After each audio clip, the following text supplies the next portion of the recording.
로마서 1장에서 3장까지 모든 인간은 많이 배웠든 적게 배웠든 부자거나 가난하거나 또 힘이 있거나 없거나 영적인 수련을 많이 하는 그런 도를 많이 닦았거나 아니면은 욕망 가운데 세속적으로 살았거나 모든 인간은 결국은 하나님 앞에서 죄인이라고 배웠죠.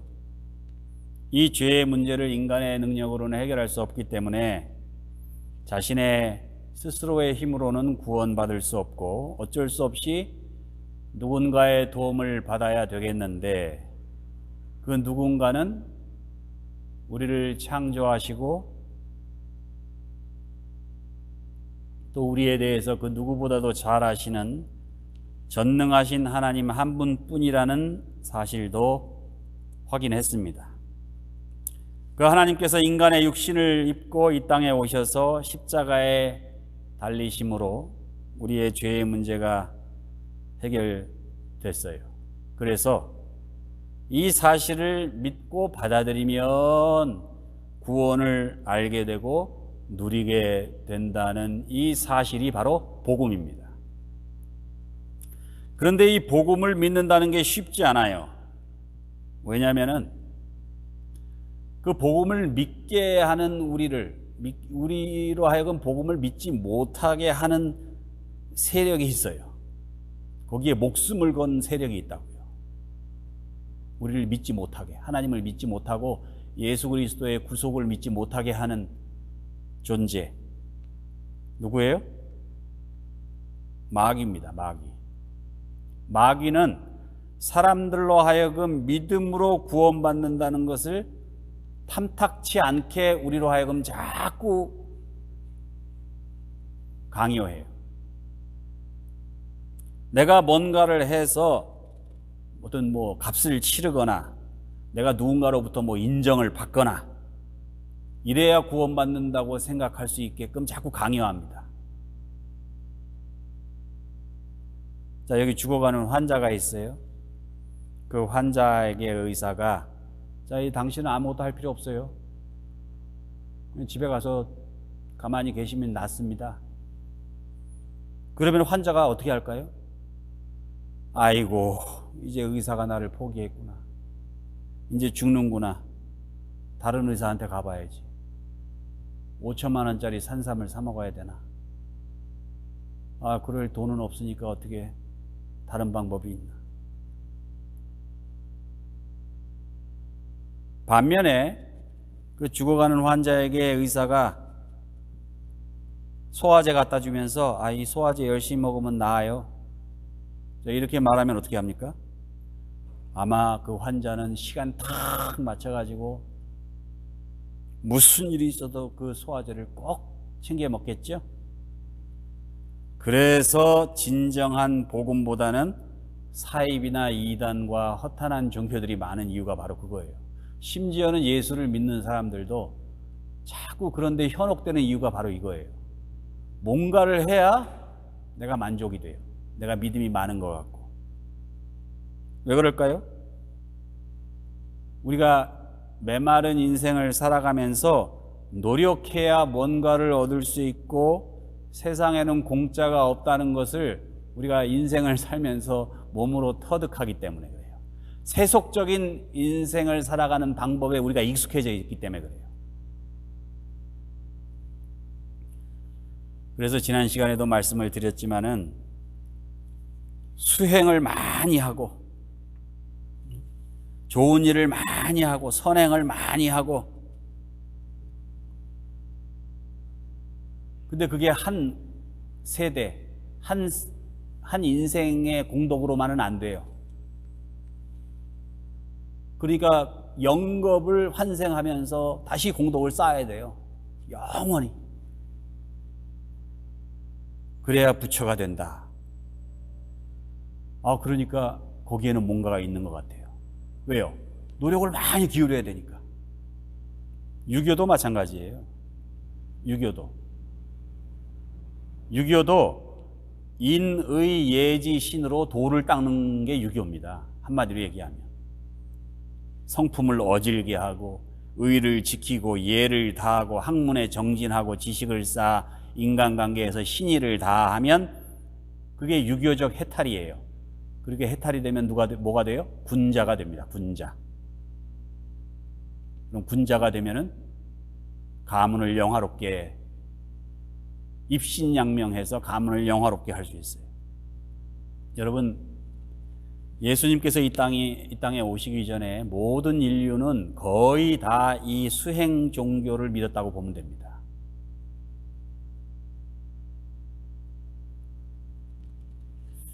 그래서 뭔가 해야 내가 구원도 얻을 수 있어요. 왜냐하면 뭔가 해야 뭘 얻을 수 있다는 게 이게 습관이 됐기 때문에, 그 인생을 살아가는 방식이 됐기 때문에. 그런데 왜 그런 방식이 우리를 지배할까요? 강자가 약자를 통제하고 그들의 욕망과 공포를 자극해서 최대한의 노동력을 확보하기 위해서 고안한 인간의 공동체 운영 원리, 그게 세상에는 공짜가 없다는 거예요. 그래서 공짜를 인정하지 않아요. 누가 나한테 뭐 공짜로 준다 그러면 내가 저 사람이 사기치려고 그런다 생각해요. 그래서 공짜로 영원한 생명을 누릴 수 있다, 이 복음을 받아들이지 않는 거예요. 심지어는 예수를 믿어도. 여러분, 바울 시대의 유대교도 수행 종교죠. 율법을 잘 지켜야지 구원받아요. 그냥 안 돼요. 그냥. 헬라 종교도 마찬가지예요.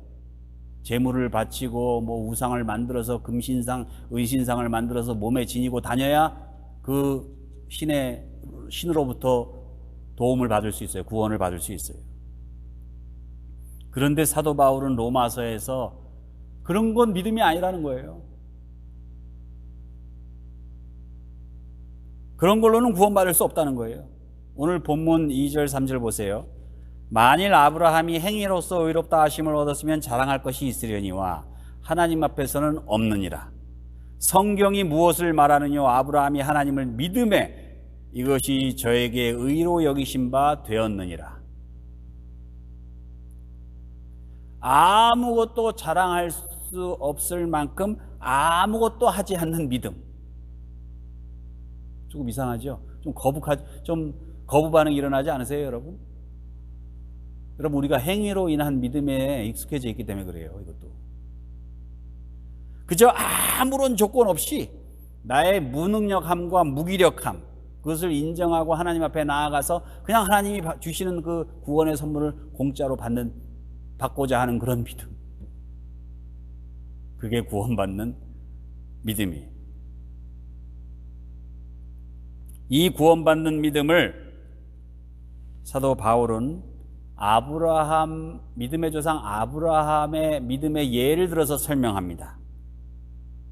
그런 구원받는 믿음이 어떤 믿음인지, 순진한 믿음입니다. 창세기 15장에 보면 아브라함이 어느 날 이상 중에 하나님 말씀을 듣죠. 아브라함아, 두려워하지 말라. 나는 너의 방패요 너의 지극히 큰 상급이라. 자, 아브라함이 하나님의 음성을 들었어요. 그러자 여호와여, 무엇을 내게 주시려나이까? 히브리인들은요, 하나님의 음성을 듣거나 하나님을 만나거나 하면 하나님께로부터 뭔가를 얻을 수 있다는 그런 믿음이 있습니다. 그러니까 아브라함이 하나님의 음성을 들었으니 무언가를 얻을 수 있으려니 생각하고 마음속에 있는 간절한 소원을 얘기하지요. 그런데요, 아브라함이 직접적으로 그 소원을 얘기하는 게 아니라 솔로몬 같았으면 어떻게 하겠어요? 아유, 저한테 아들을 주십시오, 이렇게 얘기했을 텐데, 이 아브라함은 빙 둘러서 얘기해요. 제게 아들이 없어서 내 집에서 키운 종 엘리에셀을 제 상속자로 삼아야 하는 처지입니다, 하나님. 이렇게 지금 빙 둘러서 나는 무자하오니 나의 상속자는 이 다메섹 사람 엘리에셀이니이다, 이렇게 얘기하고 있다. 그런데 아브라함이 빙 둘러서 얘기해도 하나님은 딱 알아듣죠. 아, 얘가 아들이 갖고 싶은가 보다. 하나님께서 뭐라고 그러시냐면은 걱정 말아라. 엘리에셀은 내 상속자가 아니라 내 씨를 받아 낳은 아들이 내 후사가 될 것이라. 이렇게 말씀하십니다. 그런데 이때가 언젠가 하면은 아브라함이 적어도 90세. 10살 차이니까 사레는 80세. 자, 여러분 같으면은 90세, 80세인데 부부가 이 몸에서 난 아들이 상속자가 된다고 하면은 예, 하나님 잘 알겠습니다. 감사합니다. 그랬을까요?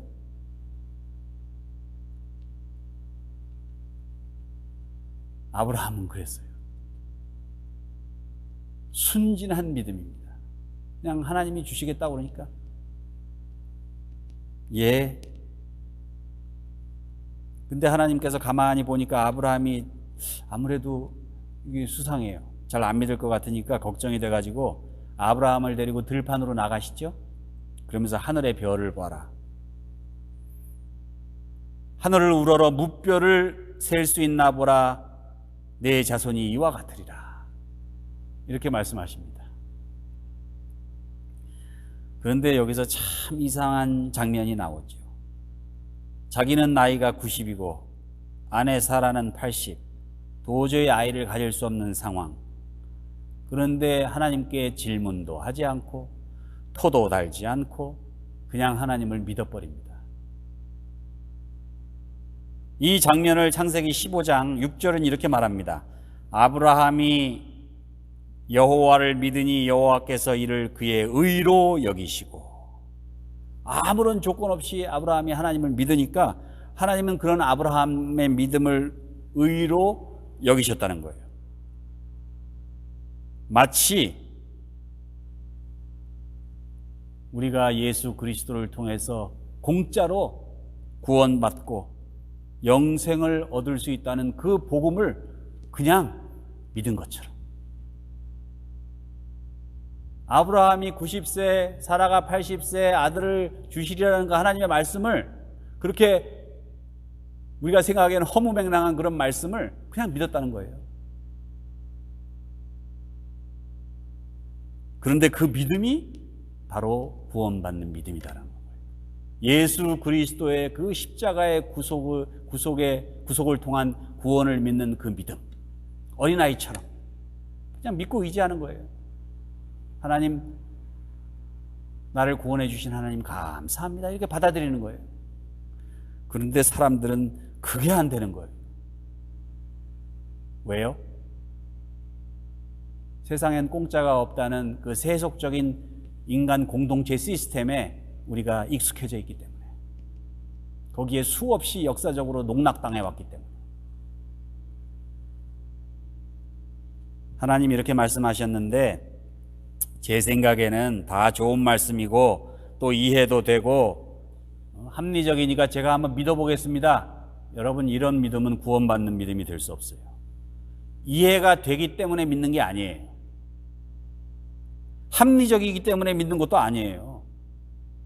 여러분, 신앙, 믿음이라는 자체가 합리적이지 않은 거예요. 합리적인 건 학문이죠. 나는 어차피 죄인이고 불완전한 인간이지만 하나님은 전능하신 분이고 전능하신 하나님의 말씀이니 내가 비록 내 감정, 내 이성, 내 지식, 경험 이런 걸로는 이해할 수 없지만 내가 모르는 영역에 하나님의 절대 주권이 있음을, 거기에 실존하시는 하나님의 전능하심과 영원하심이 있다는 것을 그냥 믿고 받아들이는 거예요. 비록 내 나이를 생각하면, 내 아내의 나이를 생각하면 아이를 낳을 수 없지요. 의학적으로 생각하면 말도 안 되는 얘기지요. 그러나 하나님께서 그렇게 한다고 하시니 내가 모르는 영역이 있겠지요. 내 이성과 감성과 내 그 모든 경험을 초월하시는 하나님의 절대 주권을 내가 받아들이는 겁니다. 75세에 하란을 떠나서 가나안으로 이주할 때도 마찬가지였죠. 창세기 12장에 보면 여호와께서 아브라함에게 이르시되 너는 너의 본토 친척 아비 집을 떠나 내가 내게 지시할 땅으로 가라. 내가 너로 큰 민족을 이루고 내게 복을 주어 내 이름을 창대케 하리니 너는 복의 근원이 될지라. 그러자 아브라함이 75세의 나이에 살던 집을 떠나서 어디로 갈지 이사할 집도 정해져 있지 않는데 떠나요. 무조건. 이에 아브라함이 여호와의 말씀을 쫓아갔고 하나님은 그 아브라함을 믿음의 조상으로 삼으신 겁니다. 하나님이 말씀하셨으니 나는 그냥 어린아이처럼 순수하게 받아들이고 모든 것을 하나님께 의탁하는 거예요. 천진난만하게. 그러고 그냥 이삿짐 싸서 가는 거예요. 이게 아브라함의 믿음이에요. 비이성적이에요. 합리적이지 않아요. 그런데 그게 구원받는 믿음이에요. 여기서 사도 바울은 믿음이 우리들의 삶에서 실제로 구원받는 믿음으로 구현되어져야 한다고 말씀합니다. 그거를 본문에서는 확신이라고 표현하고 있어요. 확신. 구원받는 믿음은 확신입니다. 21절에 보세요. 약속하신 그것을 또한 능히 이루실 줄을 확신하였으니. 확신은 믿음은 믿음인데 그냥 믿음이 아니라 확실히 믿는 믿음이에요. 하나님의 약속을 믿는 믿음이 확신이 된 거예요. 그 확신이 내가 뭔가를 확신하잖아요. 그러면 내 삶 속에 그게 행동으로 실천돼요. 내가 믿기는 믿는데 행동하지 않는 믿음은요, 내가 확신이 없기 때문에 그래요. 그게 확실하면 내가 행동으로 나타난다고요. 우리 믿음 생활에서. 근데 아브라함의 믿음은 확신이었어요. 확신. 그게 행동으로 나타나는 거예요. 이를 두고 야고보 장로님은 행함이 없는 믿음은 죽은 믿음이다 그랬죠. 그러니까 믿기는 믿는데 그게 행위로 나타나지 않으면 내가 하나님께서는 좋은 분이고 예수님도 훌륭한 분이고 막연히 믿어요. 그런데 교회도 안 나가고 성경도 안 읽어요. 그건 확신이 없기 때문에 그런 거예요. 왜냐하면 그 믿는 믿음이 확실하면, 생각해 보세요. 예수님이 나를 구원해 주셨어요. 예수님이 나를 창조하신 하나님의 아들이에요. 그럼 어떻게 하겠어요? 그가 무슨 말씀을 하셨는지 연구해서 그 말씀대로 행하겠죠? 근데 확신이 없으면 그냥 좋은 게 좋은 거지. 그냥 믿음으로 남는 거예요. 그냥 추상적인 믿음으로 남는 거예요. 근데 그게 행동으로 옮겨질 때 그걸 확신이라고 합니다. 근데 구원받는 믿음은 확신이 있어야 된다는 거예요. 영국에서 1833년에 노예 해방령이 내려졌습니다. 1833년. 우리는 노예가 오래전에 해방된 것처럼 생각하는데 얼마 안 됐어요. 잘 따지고 연도를 따지고 보면 긴 역사를 봤을 때 최근이에요. 어떻게 보면.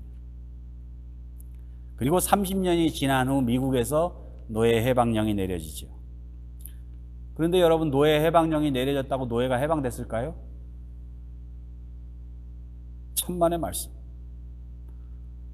그리고 버클리에 있는 우리 사회학자들 중에는요, 아직도 노예가 해방이 안 됐다고 그렇게 믿고 연구하는 학자들이 있습니다. 노예제도가 아직도 지속되고 있는 거예요. 심지어는요, 다수의 노예들은 자신들이 해방을 원치 않았어요. 내가 해방된다고? 왜냐하면 노예 해방을 통해서 먹을 것과 입을 것과 잠잘 곳이 보장된 안정된 삶을 잃어버리고 홈레스가 되는 걸 의미했기 때문에 그래요. 생각해 보세요.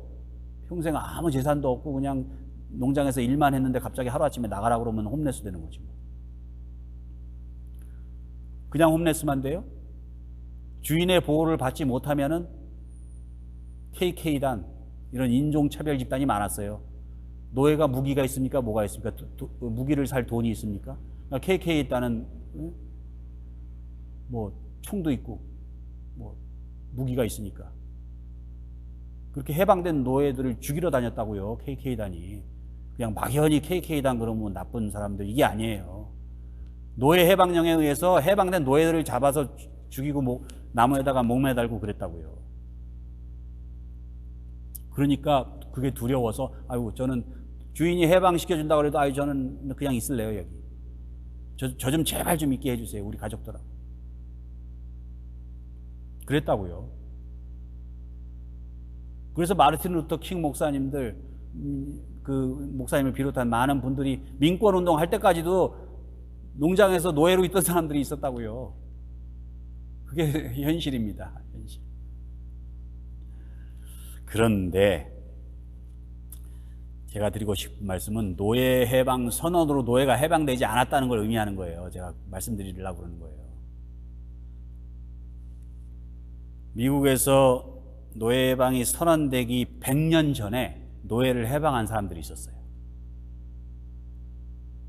이건 교회사를 좀 공부를 깊이 해야지 알 수 있는 건데, 뉴저지 출신의 존 울먼이라는 퀘이커 교도가 있었습니다. 우리가 퀘이커 하면은 무정부 신앙을 믿는 무종교 집단이다, 무정부 집단이다, 이렇게 생각하는데, 그리고 어떤 분들은 이게 사입이다, 이렇게 얘기까지 하시는 분들이 있는데, 그렇지 않습니다. 이 퀘이커 교도들이 제일 먼저 노예를 해방해요. 100년 전에, 노예 해방 선언하기 100년 전부터. 그 일에 앞장섰던 분이 존 울먼이라는 분이에요. 이분이 뉴저지에서 노스캐롤라이나까지 1500마일쯤 되는 거리를 여행을 하면서 교회마다 가서 부흥회를 해요. 그래서 이게 성경의 노예제도는 이거는 사도 바울 시절부터 빌레몬에게 오네시모를 해방해 주라고 사도 바울이 빌레몬서를 쓰지 않았냐. 성경은 노예제도를 인정하지 않는다. 그런데 우리 이 사악한 인간이 아프리카에서 노예를 잡아다가 이렇게 사고 팔고 이렇게 부흥회를 했습니다. 설교를 했어요. 전혀 하나님의 뜻이 아니다. 이렇게 하면 안 된다. 교회가 앞장서면 안 된다. 오히려 교회가 앞장서서 그 노예들을 풀어줘야 된다. 그 설교에 감동을 받은 퀘이커 교도들이 노예를 해방하기 시작했어요. 자기 집에 있는 노예들을 해방시켰어요. 그런데 해방되면 어떻게 돼요? 길거리에 돌아다니다가 잡혀가지고 다시 노예로 끌려가잖아요. 그러니까 그 사람들이 경작할 땅이 있어야 되잖아요. 그래서 거기서 뭘 심어 먹어야 먹고 살 수 있을 거 아닙니까? 통나무 집이라도 짓고 살 수 있을 거 아니에요? 그러니까 땅을 나눠주기 위해서 파산을 했다는 기록까지 있습니다. 이 퀘이커 교도들이. 그 노예들에게 땅을 나눠주기 위해서 파산을 했어요. 여러분, 이게 대단한 거예요.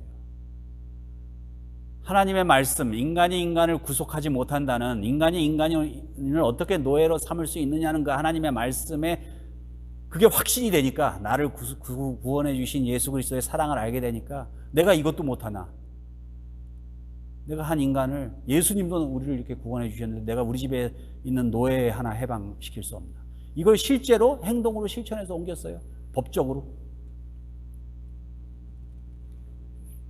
신명기 15장에 보면은 노예를 해방할 때 어떻게 하라고요?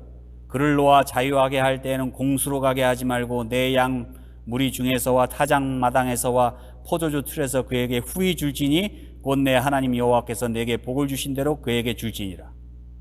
신명기에 나와 있잖아요. 노예를 해방해야 돼요. 해방했을 때 노예 해방령으로 해방이 되는 게 아닌 거예요. 해방을 시키려면은 포도주 틀에서, 타작마당과 포도주 틀에서 후히 줘야 돼요. 이 말씀을 그대로 실천한 교단 교파가 불행히도 퀘이커 교도들이에요. 불행 중 다행이지.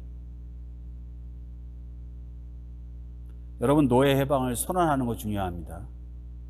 근데 더 중요한 건 뭐예요? 노예 제도가 반드시 없어져야 할 나쁜 제도임을 확실하게 믿고 그렇게 될수록 폐지할 수 있도록 구체적인 행동에 옮기는 거. 요게 확신이에요. 요게 믿음과 확신의 차이예요. 노예 해방은 노예 해방 선언으로 이루어진 게 아니라 존 울만처럼 노예 해방이 이루어질 수 있도록 확신을 가지고 노력하는 가운데 조금씩 이루어지고 있는 거예요. 이번에 그 조지 플로이드 사건으로 인해서 지금 흑인 커뮤니티에서는 아직도 노예 제도가 있다고, 대통령을 비롯해서 위정자들은 절대 그렇게 얘기 안 하죠. 무슨 소리냐? 어디 시스테믹 레이시즘이 어디 있느냐? 있어요, 없어요, 여러분들 생각에?